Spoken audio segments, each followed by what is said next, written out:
Start कर रहे हैं excretory product and elimination. Excretory product and elimination से मैं आपको कुछ बातें बता देना चाहता हूँ कि इसके पहले 3 लेक्चर हो चुके हैं, तो जो बच्चे इस लेक्चर में नए हों उनसे गुजारिश है कि इसके पहले 3 लेक्चर जो हो चुके हैं उसको आप देख लें, फिर इस लेक्चर में आए, ताकि आपको ये पता चल जाए कि इस लेक्चर में हमको पढ़ना क्या है। बाकी 3 लेक्चर अगर आप देख लेंगे तो आपको समझ में आ जाएगा कि इस चैप्टर में हमको क्या पढ़ना है, कैसे पढ़ना है, इसका बेस क्या है, क्या हमको जानना है, नॉलेज क्या रहेगी इस चैप्टर से। तो स्टार्ट करते हैं आज का लेक्चर। आज का लेक्चर जो होगा बेसिकली ये 4th लेक्चर होगा, 3rd लेक्चर हो चुके हैं। तो मैंने इसकी पिछली क्लास में क्या पढ़ा था मैं उसको थोड़ा सा रिकैप दे देता हूँ। पिछली क्लास में मैंने पढ़ा था स्ट्रक्चर ऑफ नेफ्रॉन के बारे में पढ़ा था। स्ट्रक्चर ऑफ नेफ्रॉन में मैंने बताया था कि एफरेंट आर्टिकल का डायमीटर ज़्यादा होता है, एफरेंट आर्टिकल का डायमीटर कम होता है, जिससे ब्लड आता जाता है, निकलता कम है, जिसके कारण जो होता है एक प्रेशर जनरेट होता है जिसको बोलते हैं कोलुमनर हाइड्रोस्टैटिक प्रेशर। ये प्रेशर जो होता है सपोज प्रेशर लगता है जिसके कारण जो होता है फिल्ट्रेशन यानी कि ब्लड फिल्टर होता है। इसके बाद मैंने पढ़ा था कि अलग अलग सेल्स होती हैं जो जैसे कि पीसीटी होती है, डीसीटी होती है, लूपा फैले होती है, वासा रेक्टा होती है, कलेक्टिंग रेक्ट होती है। तो मैंने पढ़ा था type of nephrons, type of cells in nephron. मैंने पढ़ा था पीसीटी में जो सेल्स होते हैं सिंपल स्क्वेमस एपिथेलियम होते हैं, उसमें जो सेल्स होते हैं ब्रश बॉर्डर अपीयरेंस लाइक होते हैं, जिसके कारण सरफेस एरिया बढ़ जाता है। सरफेस एरिया ज़्यादा होने से क्या होता है, एब्जॉर्प्शन अधिक होता है। मैक्सिमम एब्जॉर्प्शन जो होता है पीसीटी में होता है, मैक्सिमम रीअब्जॉर्प्शन जो होता है पीसीटी में 70 to 80% होता है। उसके बाद मैंने पढ़ा था लूपा फैले। लूपा फैले में भी सिंपल स्क्वेमस एपिथेलियम होती है, उसमें जो डिसेंडिंग लूपा फैले होती है, असेंडिंग लूपा फैले, दोनों अलग होती है। डिसेंडिंग लूपा फैले जो होती है थिन होती है, पतली होती है, सिंपल स्क्वेमस एपिथेलियम की वजह होती है, वाटर के लिए परमेबल होती है। असेंडिंग में क्या होती है, थिक और थिन दोनों होती है। थिन में क्या होती है NaCl पैसिव रीअब्जॉर्प्शन होता है, और थिक में क्या होती है क्यूबोइडल सेल्स होती है, उसमें एक्टिव रीअब्जॉर्प्शन होता है। एक्टिव मतलब NaCl का। फिर हम पढ़ते हैं कंडीशनल रीअब्जॉर्प्शन डीसीटी में पढ़ते हैं। कंडीशनल रीअब्जॉर्प्शन डीसीटी में बेसिकली तब होता है जब लूज मोशन हो, डिहाइड्रेशन हो जाए, तब वहाँ पे होता है। वहाँ पे मैंने पढ़ा था कि हाइपोथैलेमस और एड्रिनल ग्लैंड। हाइपोथैलेमस क्या होता है एडीएच जिसको बोलते हैं, वैसे प्रोसीड। वहाँ के एक स्पेशल टाइप की सेल्स होती हैं जिसको कहते हैं न्यूक्लियर डेंसर सेल्स होती हैं। उनमें 2 हार्मोन मतलब बेसिकली 2 हार्मोन के रिसेप्टर्स होते हैं। फैट सोल्यूबल हार्मोन्स होते हैं कि एक प्रोटीन रिसेप्टर्स हार्मोन होते हैं। फैट सोल्यूबल हार्मोन्स जो होते हैं डायरेक्टली जो होते हैं वाटर सोल्यूबल और फैट सोल्यूबल। फैट सोल्यूबल क्या करते हैं, डायरेक्टली बाइंड करते हैं किसी न्यूक्लियस से बाइंड करने के बाद काम करते हैं। और जो वाटर सोल्यूबल्स जो होती है ये स्पेसिफिकली इनके प्रोटीन चैनल्स होते हैं उससे बाइंड करते हैं। कलेक्टिंग ट्रैक्ट में जब उनको वाटर का रिअब्जॉर्प्शन कराना होता है तो एडीएच आता है। एडीएच कहाँ से आता है, हाइपोथैलेमस। हाइपोथैलेमस क्या करते हैं, रिसेप्टर्स बाइंड करता है और वाटर के लिए परमिबिलिटी प्रदान करता है। और एड्रिनल ग्लैंड से जो एडीएच हार्मोन आती है क्या बोलते हैं एड्रिनलिन, ये जो क्या करती है ये उससे सॉरी ये बाइंड करती है किससे, वेगुलर डेंसर सेल्स में जो होती है ये H2 आयन सोडियम के लिए परमिबिलिटी बढ़ाती है। और SCO3 जो होती है पैसिव रिअब्जॉर्प्शन होता है। कलेक्टिंग ट्रैक्ट में एडीएच के रिसेप्टर्स जो होते हैं कलेक्टिंग ट्रैक्ट में होते हैं, जिसके कारण वहाँ पे भी मैक्सिमम वाटर का रिअब्जॉर्प्शन होता है। इसके बाद हमने पढ़ा था पासेज ऑफ यूरिन पढ़ा था, पासेज ऑफ ब्लड पढ़ा था। पासेज ऑफ यूरिन में हमने क्या पढ़ा था, बोमस कैप्सूल बोना, बोमस कैप्सूल से पीसीटी क्या होते हैं, ascending loop of descending loop of फैले। उसके बाद कलेक्टिंग ट्रैक्ट के बाद आता है पेल्विस, माइनर कैलिक्स का मेजर कैलिक्स, मेजर कैलिक्स का पेल्विस के बाद यूरेटर के बाद यूनिबुलर के बाद यूरेथ्रा के बाद यूरेथ्रल ब्लड से बाहर निकल जाती है। सेम टाइप में पासेस ऑफ ब्लड में मैंने ऐसे ही पढ़ा था। पहले रीनल आर्टरी पढ़ा था, रीनल आर्टरियोल पढ़ा था, फिर एफरेंट आर्टरियोल, इफरेंट आर्टरियोल पढ़ा था, फरेंट आर्टरियोल के बाद ग्लोमेरुलर, ग्लोमेरुलर के बाद इफरेंट आर्टरियोल, फिर रीनल वासा रेक्टा, रीनल वेन्यूस, फिर उसके बाद हार्ट मैंने पढ़ा था। 3rd टाइप में ये पढ़ा था। इसके बाद मैंने पढ़ा था कि आई थिंक पिछले क्लास में मैंने इतना ही पढ़ा था। तो आज की क्लास में जो हम पढ़ेंगे पूरा mechanism of formation of urine पढ़ेंगे। आज का टॉपिक जो होगा वो होगा पहला अल्ट्रा फिल्ट्रेशन,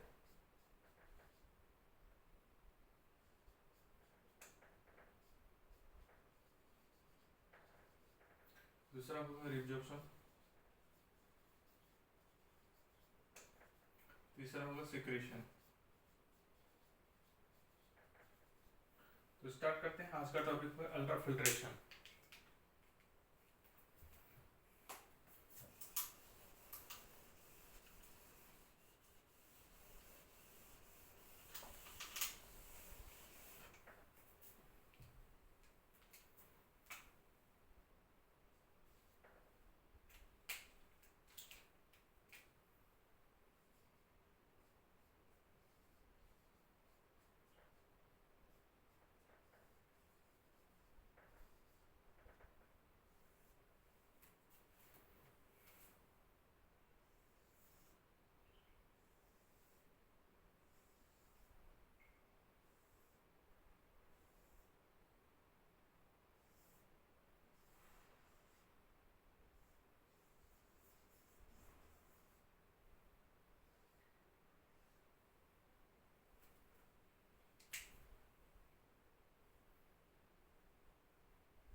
तो स्टार्ट करते हैं जो होता है ultra filtration. Ultra filtration basically होता क्या है, हम देखते हैं अल्ट्रा फिल्टर इफरेंट आर्टिकल का डायमीटर ज़्यादा होता है, इफरेंट आर्टिकल का डायमीटर कम होता है। इसके वजह से होता क्या है कि ब्लड ज़्यादा आता है, और पास जो होता है कम होता है। बाकी का क्या होता है, बाकी का सब होता है जैसे कि बाल्टी हो गया, पानी हो गया, बकेट हो गया, बाकी का जो है पानी यहाँ पे स्टोर हो जाता है। हम सोल्यूशन पानी का समझेंगे, उसके बाद से हम इस पे जाएंगे। सपोज दैट जैसे जैसे ये पानी भरता जाता है, पानी भरता जाता है तो स्ट्रेच होता जाता है, ये फोर्स लगता है इसको स्ट्रेच करने में, जिसको बोलते हैं ग्लोमेरुलर हाइड्रोस्टैटिक प्रेशर। ये ऊपर से प्रेस लगता है ताकि ब्लड जो है फिल्टर हो। और सपोज दैट कि यहाँ पे जो आरबीसी यानी रेड ब्लड कॉर्पसल्स होते हैं, इनका अमाउंट यहाँ ज़्यादा होने के कारण ये खुद भी एक प्रेशर लगाते हैं ताकि फिल्ट्रेशन रेट को कम कर सकें, जिसको बोलते हैं जीएचपी, ब्लड क्लॉइडल ऑस्मोटिक प्रेशर। ये इन पे लगाते हैं और ये इस पे लगाते हैं, जिसको ताकि इसको रोक सके। तो जो नेट फिल्ट्रेशन होता है, अगर इस पे सपोज दैट कि इस पे जो छोटे छोटे छिद्र है, ये प्रेशर इस पे लगा रहा है, तो ये कहीं ना कहीं किसी चीज़ को इसको रोक रहा है। कहने का मतलब ये कि निगेटिव प्रेशर लगा रहा है। और जो मेम्ब्रेन्स होती है, मेम्ब्रेन्स के ऊपर छोटे से बिंदी टाइप में होते हैं, छिद्र होता है, जिसकी वजह से फिल्ट्रेशन होता है। तो ये भी प्रेशर एक लगाते हैं, जिसको बोलते हैं कैप्सुलर हाइड्रोस्टैटिक प्रेशर। ये इधर लगाता है, ब्लड इधर लगाता है, जो रेड ब्लड सेल्स होते हैं, कॉर्पसल्स होते हैं, ये इधर लगाते हैं। सपोज दैट कि जैसे NaCl का एक सोल्यूशन है, ये पहली बार जब यहाँ पर पानी भरा तो ये एक प्रेशर लगाया, प्रेशर लगाने से स्ट्रेच हुआ, स्ट्रेच होने से कुछ जो है कुछ देर तक फैला। बट NaCl का जो होता है, अगर सोल्यूशन NaCl का अगर सोल्यूट जो होता है, NaCl सोल्यूट जो होता है अगर ज़्यादा हो जाए यहाँ पे, ये इस कहीं ना कहीं इसको फिल्ट्रेशन होने पे इसको रोकने में मदद करेगा। ठीक इसी प्रकार से जो है आरबीसी एक काम यहाँ से रोकने का काम करती है, जो इसको बोलते हैं ब्लड क्लॉइडल ऑस्मोटिक प्रेशर या ऑस्मोलिटी अगर बहुत ज़्यादा हो जाती है, ये भी कहीं ना कहीं इसको रोकने का काम करती है। और थर्ड बार जो होती है यहाँ पे जो छोटे छोटे छिद्र, जिसको बोलते हैं कैप्सुलर हाइड्रोस्टैटिक प्रेशर, ये जो लेयर होती है ये ऊपर ठेलती है, मतलब एक तरीके का ऊपर अपर प्रेशर लगाती है, ये भी निगेटिव प्रेशर लगाती है, जिसको बोलते हैं कैप्सुलर हाइड्रोस्टैटिक प्रेशर। अगर हम नेट फिल्ट्रेशन रेट निकाले तो जो होती है नेट फिल्ट्रेशन रेट जो आती है, ये दोनों निगेटिव होती है, वो पॉजिटिव होती है। कितना आती है 10 mmHg। अगर सपोज दैट कि किसी का अगर ब्लड प्रेशर कम हो जाए, ये 10 mmHg वो नेट फिल्ट्रेशन रेट है, जिसके कारण हमारा यहाँ पे ब्लड फिल्टर होता है। 10 mmHg इतना लगता है ताकि हमारा ये ब्लड जो होता है यहाँ से फिल्टर होता है। सपोज दैट कि अगर जिनका बीपी लो हो जाए, ब्लड प्रेशर कम हो जाए, ब्लड प्रेशर खाने का मतलब ये फिल्टर जो हो रहा है वो कम हो जाए तो क्या होगा, कम हो जाए तो यहाँ पे यूरिन इकट्ठा होगा, जो नाइट्रोजनस वेस्ट होते हैं, एक्सक्रीटरी प्रोडक्ट जो होते हैं, ये हमारे इकट्ठा होगा और किडनी फेलियर के चांसेस बढ़ जाएंगे और बहुत सारी मेंटल रिटार्डेशन के चांसेस बढ़ जाएंगे। तो ये बहुत सारी बीमारियाँ हो सकती हैं। ये मेरा फर्स्ट स्टेप जो था अल्ट्रा फिल्ट्रेशन। अल्ट्रा फिल्ट्रेशन एक बार हम आपको रिकैप देते हैं कि समझा देते हैं कि अल्ट्रा फिल्ट्रेशन बेसिकली होता है। अल्ट्रा फिल्ट्रेशन बेसिकली कुछ नहीं, ब्लड का पूरा फिल्टर होना। ब्लड कैसे फिल्टर होता है ये मैकेनिज्म इसमें समझाया है। ब्लड कैसे फिल्टर होता है, अफरेंट आर्टरियोल से ज़्यादा आता है, अफरेंट आर्टरियोल से कम निकलता है, जिसके कारण एक अमाउंट ऑफ, जिससे बकेट में कहते हैं कि पानी भर जाता है, प्रेशर लगाता है वहाँ पे, उसी तरीके से यहाँ पे प्रेशर लगाता है, जिसके कारण ब्लड का जो होता है फिल्टर होता है। फिल्टर कैसे होता है, इसमें 3 तरीके की होती है, जिससे एक तो खुद तो पानी लगाता है, एक हो गया पानी के अंदर जो सॉल्यूट मॉलिक्यूल्स होते हैं, ऑस्मोलरिटी को मेंटेन करते हैं, वो जैसे रेड ब्लड सेल्स हो गए, WBC हो गया, RBC हो गया, ये सब क्या करते हैं, वो भी ऑस्मोलरिटी को मतलब रोकते हैं फिल्टर होने में। तीसरा जो होती है कैप्सुलर हाइड्रोस्टैटिक प्रेशर, ये जो होती है मेम्ब्रेन भी होती है, उसको रोकने का मदद करती है। तो 2 प्रेशर जो होती है, जो ग्लोमेरुलर हाइड्रोस्टैटिक प्रेशर होती है पॉजिटिव होती है, कैप्सुलर हाइड्रोस्टैटिक प्रेशर, और ये जो दोनों निगेटिव होती है। तो नेट फिल्ट्रेशन रेट जो होता है 10 mmHg आता है। 10 mmHg नेट ब्लड फिल्ट्रेशन। अगर किसी का ब्लड प्रेशर कम हो जाए तो उनमें क्या होगा, ये जो ब्लड फिल्टर हो रहा है 10 mmHg, यहाँ से फिल्ट्रेशन नहीं होगा तो जो रिब्जॉर्प्शन होगा, रिब्जॉर्प्शन नहीं होगा तो जो एक्सक्रीटरी प्रोडक्ट है, एक्सक्रीटरी मटेरियल जो ब्लड में इकट्ठा होगा तो क्या होगा, अलग अलग तरह की बीमारियाँ, किडनी फेलियर और मेंटल रिटार्डेशन के चांस बढ़ जाएंगे। इसलिए फिल्टर का होना बहुत ज़रूरी है। यानी किसी का ब्लड प्रेशर कम हो रहा है, ज़्यादा हो रहा है तो बहुत दिक्कत है, तो उनको डॉक्टर को दिखाने में सच्चा है। तो आप इसको बना लो, फिर इसके बाद चलते हैं ट्यूबुलर रिब्जॉर्प्शन।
बॉडी में हम क्या करते हैं, जीएफआर क्या है, बेसिकली कुछ नहीं, ब्लड फिल्ट्रेशन रेट है। ब्लड फिल्ट्रेशन की रेट क्या होती है, 1100 से 1200 ml होता है जो फ्लो होता है पर मिनट में। उसमें से जो होता है 55% जो होती है प्लाज्मा होता है। प्लाज्मा जो होती है 55% का जो होता है 1100 से 1200 ml का जो होता है 625 पर ml पर मिनट जो होता है फिल्टर होता है। कहने का मतलब कि पर डे की बात करें तो 180 लीटर जो होता है पर डे में ब्लड फिल्टर होता है, और यूरिन जो बनता है 1.5 से 1.8 लीटर पर डे बनता है। ये मेरा होता है GFR and globular blood filtration rate क्या होती है ब्लड फिल्टर होने का। तो इसके बाद आप पढ़ेंगे कि अब इसको उतार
अब हम देखते हैं ब्लड जितना ग्लोबुलर ब्लड फिल्ट्रेशन जितना फिल्टर होगा उसमें से 70 to 80% जो होता है एब्जॉर्ब हो जाता है। ये कहाँ एब्जॉर्ब होता है, पीसीटी।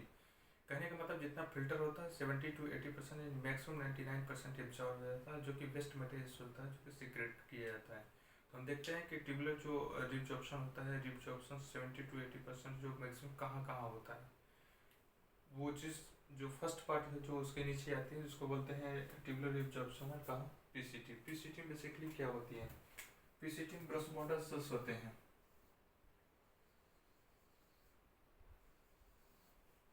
ऐसे ऐसे सेल्स होते हैं जिसको बोलते हैं सिंपल स्क्वेयर एपिथेलियम। बेसिकली इसमें क्या होता है, 70 to 80% of water and minerals होता है जो कि एब्जॉर्ब हो जाता है। Glucose 100%, amino acid 100%, vitamin C और वाटर 100%, यानी कहने का मतलब इसमें 80% का एब्जॉर्ब हो जाता है। SCO3 और CS जो होते हैं ये पैसिव रिब्जॉर्प्शन होते हैं, बाकी ये तीनों जो होते हैं चारों पांचों जो होते हैं एक्टिव रिब्जॉर्प्शन होता है, पैसिव रिब्जॉर्प्शन होता है। ये पीसीटी में जो रिब्जॉर्प्शन होता है क्या होता है। उसके बाद देखें नेक्स्ट पार्ट, हम एक बार आपसे फिर से बता दें कि जितना भी हमारा ग्लोबुलर ब्लड फिल्ट्रेशन रेट है जीएफआर है वो 70 to 80% या 99% रिब्जॉर्ब हो जाता है। हम पढ़ रहे हैं कि पीसीटी में क्या क्या रिब्जॉर्ब होता है। पीसीटी में मिनरल्स, ग्लूकोज एंड विटामिन जो होता है, अमीनो एसिड और वाटर्स जो होते हैं ये एक्टिवली रिब्जॉर्ब होता है, और आयंस जो होते हैं जैसे SCO3 CS जो होते हैं पैसिव रिब्जॉर्ब होते हैं। ये एक्टिव होते हैं, ये पैसिव होते हैं। इसके बाद देखते हैं हम कि लूप ऑफ फैनले में क्या क्या रिब्जॉर्ब होता है।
ट्यूबुलर एब्जॉर्प्शन की बात करें तो जो होता है tubular absorption loop of Henle होते हैं जो कि उसके बगल में होती है।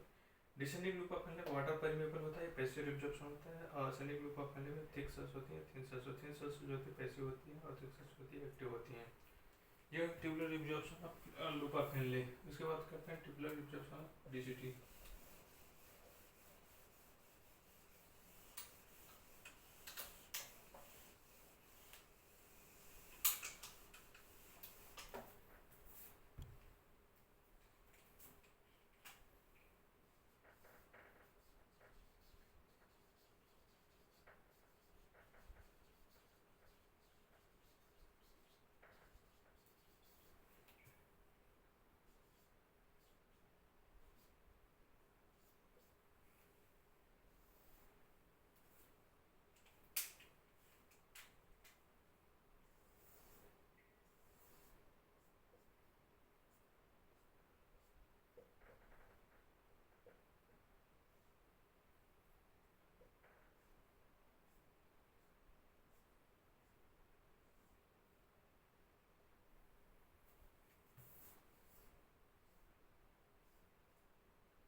तो हम बात करते हैं डीसीटी। डीसीटी में क्या होती है, सिंपल क्यूबोइडल एपिथेलियल सेल्स होती है। वहाँ पे क्या होता है, जैसे कंडीशनल रीअब्जॉर्प्शन होता है। बेसिकली आयंस जो होते हैं SiO3 इनका पैसिव रीअब्जॉर्प्शन होता है, इनका पैसिव रीअब्जॉर्प्शन होता है। लेकिन दो कंडीशनल चीज होता है, जैसे कि अगर बॉडी में जो होता है ब्लड में जो होता है सोडियम की कमी हो जाए और वाटर की कमी हो जाए। ये कब होता है, during loose motion and dehydration के टाइम पे कंडीशनल रीअब्जॉर्प्शन होता है। वहाँ पे क्या होता है, हाइपोथैलेमस सिग्नल देने जाता है। हाइपोथैलेमस क्या रिलीज करता है, एडीएच। एडीएच को क्या बोलते हैं, वैसोप्रेसिन बोलते हैं। ये दो टाइप के हार्मोन्स जो होते हैं जो कि फैट सोल्यूबल्स होते हैं और वाटर सोल्यूबल्स होते हैं। ये क्या होती है, न्यूक्लियर डेंसर सेल्स होती हैं। फैट सोल्यूबल विटामिन जो होता है न्यूक्लियस से बाइंड करता है, किसको परमिबिलिटी कराता है, सोडियम को। और एडीएच क्या होता है, ये रिसेप्टर्स प्रोटीन प्रोटीन बन कर चैनल खुलता है और वाटर की रीअब्जॉर्प्शन कराता है। इसलिए इसे वाटर रिब्जॉर्प्शन होता है तो वाटर मेंटेन होता है, सोडियम रिब्जॉर्प्शन होता है तो सोडियम मेंटेन। कहने का मतलब जो होता है कि डीसीटी कंडीशनल रिब्जॉर्प्शन होता है। कंडीशनल रिब्जॉर्प्शन जो होता है बेसिकली किसी पर्टिकुलर कंडीशन पे होता है, जैसे कि अगर लूज मोशन हो गया, डिहाइड्रेशन हो गया, बॉडी में बॉडी फ्लूइड वैल्यू कम हो गया, तो उस टाइम पे जो होते हैं ये हाइपोथैलेमस और एड्रेनल ग्लैंड बेसिकली जो हार्मोन रिलीज करती है एल्डोस्टेरोन जो होता है वो क्या होता है एड्रिनल कॉर्टेक्स से बेसिकली कॉर्टेक्स से रिलीज करती है एल्डोस्टेरोन।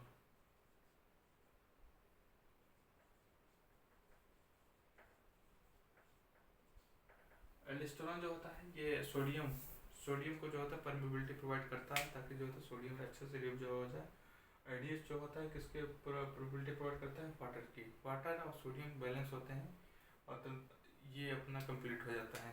इसके बाद हम स्टार्ट कर रहे हैं अब इसको उतर।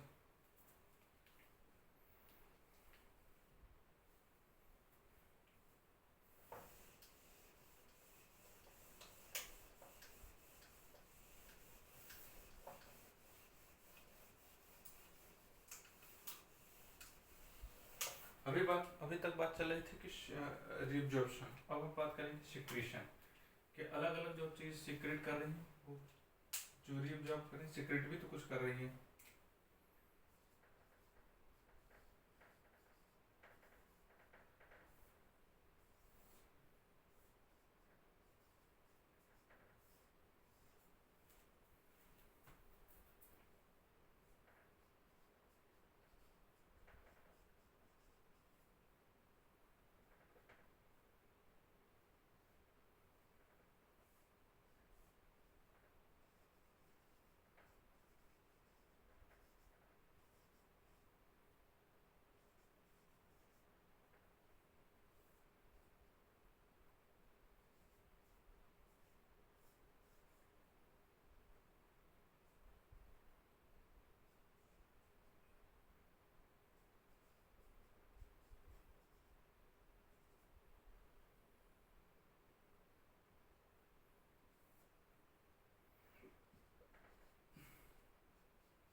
सिक्रेटरी मटेरियल्स क्या होते हैं? सिक्रेटरी बेसिकली वो मटेरियल्स होते हैं जो बॉडी का वेस्ट मटेरियल्स होते हैं उसको बोलते हैं सिक्रेशन। पीसीटी क्या सिक्रेट करती है? हम देखते हैं कि अलग अलग जहाँ जहाँ पे रिब्जॉर्प्शन हुआ तो कुछ वो लोग भी सिक्रेट भी तो कर रहे हैं। तो अलग अलग जगह पे जो रिब्जॉर्प्शन हुआ सिक्रेट क्या क्या करेंगे वो देखते हैं। जैसे पीसीटी की बात करें तो पीसीटी में जो होती है potassium ion, hydrogen ion, NH3 and uric acid in drugs ये क्या करती है सिक्रेट करती है। सिक्रेशन बेसिकली क्या होता है जो चीज़ बच जाए उसको उठा करके कलेक्टिंग डक्ट में फेंक देना यानी कि उसमें कचरे को फेंक देना उसको बोलते हैं सिक्रेशन।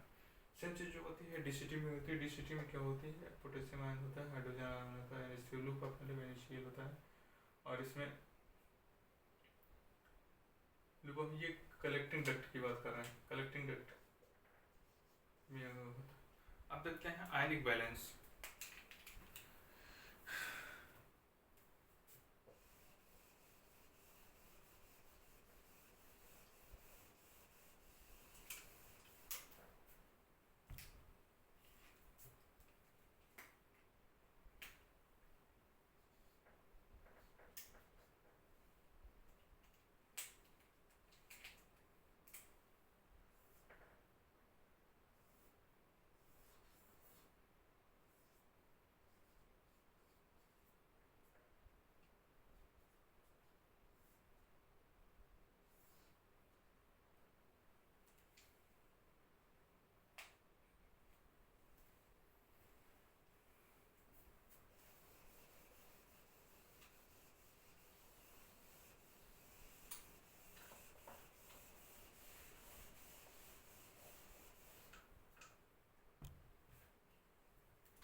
हम बात करें पीसीटी। पीसीटी बेसिकली क्या करता है, ये आयनिक बैलेंस करता है, सेलेक्टिव सेक्रेशन करता है, पीएच बैलेंस को करता है।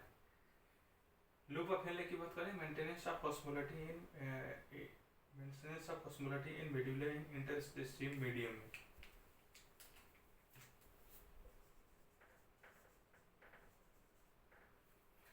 डीसीटी की बात करें तो maintenance of water and sodium ions करता है। कलेक्टिंग डक्ट यूरिया अधिक होने के कारण जो होता है कुछ, जैसे कलेक्टिंग डक्ट की बात करें तो कलेक्टिंग डक्ट ये होती है जिसको बोलते हैं सीडी। इसमें क्या होती है, लास्ट में जो होते हैं यूरिया की मात्रा अधिक होने से के कारण यह कुछ चीज़ यहाँ से निकल जाती है, NH2 फिल्टर हो जाती है, NH2CO NH2 एंड वाटर जो होते हैं निकल जाते हैं। इससे होता क्या है कि यहाँ की ऑस्मोलरिटी मेंटेन करने के लिए मेंटेनेंस हो जाती है। तो आज की क्लास यहीं पे हम एंड करते हैं। इसके बाद पढ़ेंगे हमारे दो चीज़ रह जाएगी, काउंटर करंट मैकेनिज्म, एक काउंटर करंट मैकेनिज्म रह जाएगा और दूसरी चीज़ जो रह जाएगी वो होती है डिजीज़। डिजीज़ हम नेक्स्ट लेक्चर में पढ़ लेंगे। तो आज के लिए इतना ही।